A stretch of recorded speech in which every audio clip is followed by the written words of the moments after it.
All right, we'll take you to the Buckeye State now. In Bethel, Ohio, Christian and Muslim parents are joining forces with the help of America First Legal to sue their local school board. This over a policy that allows students in their schools to use locker rooms and bathrooms that align with their preferred gender identity, not their biological sex.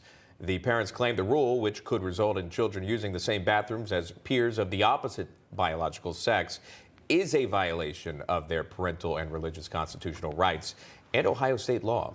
So we'll bring in Ian Pryor. He is the senior advisor for America First Legal, bringing on this suit. Ian, good to see you. Thanks so much for coming on.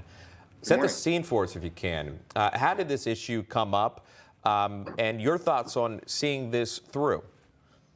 Yeah, absolutely. So we're talking about a school system in Bethel, Ohio, where last year in the fall, not during an open meeting when these kind of things are supposed to be discussed, the school administration decided that they were going to open up bathrooms to people of different biological sexes. So a girl could use a boy's room, a boys could use a girl's room.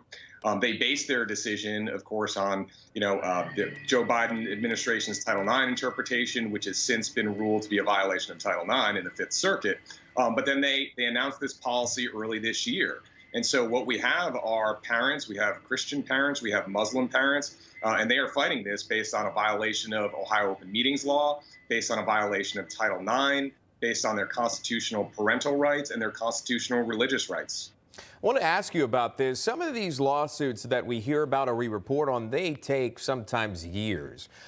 Is this one of those? Because children, obviously, they're going to, begin school, they're in school, going into new semesters. How long would a suit like this take in order for policies to be changed?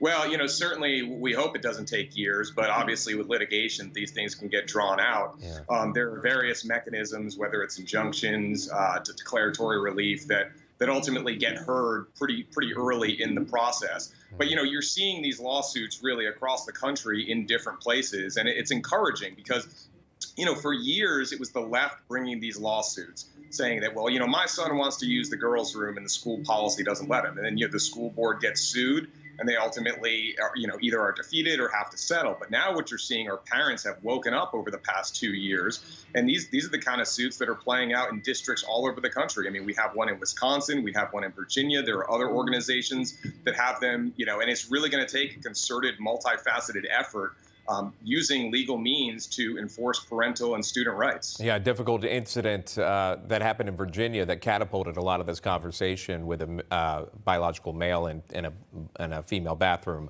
And obviously these Ohio parents don't want to see something like that, and nor do, I would go on to say, other parents in various states here. How many parents are behind this suit, Ian? Just say it again, I lost you for a second. Yeah, no problem. How many parents are behind this suit? Did you get that? How many parents are behind the suit?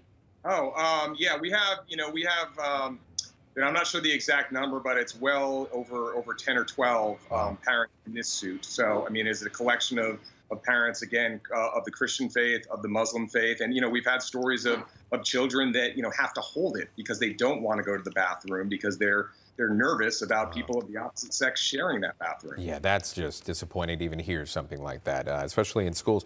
Ian, I know that you have to walk the legal line, you have to advise, but do you have thoughts on this personally?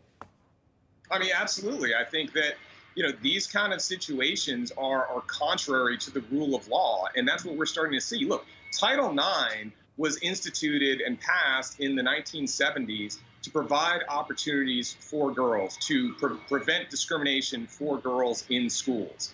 And it says that if you are going to have sex-segregated bathrooms, they need to be segregated by biological sex. But unfortunately, what you're seeing from the Biden administration down to the local school board level is that they don't care. They are trying to, really engage in behavior that goes beyond the law and interpret the law in their own ways to, achieve their ideological agenda. And it's harmful to children.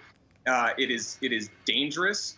And, I think parents are stepping up at the right time and fighting back on this. All right, Ian Pryor joining us live with that. About a dozen parents stepping up against this in Ohio. We'll continue to watch that. Christian and Muslim parents, by the way, coming together on this one. Ian Pryor, thank you, sir.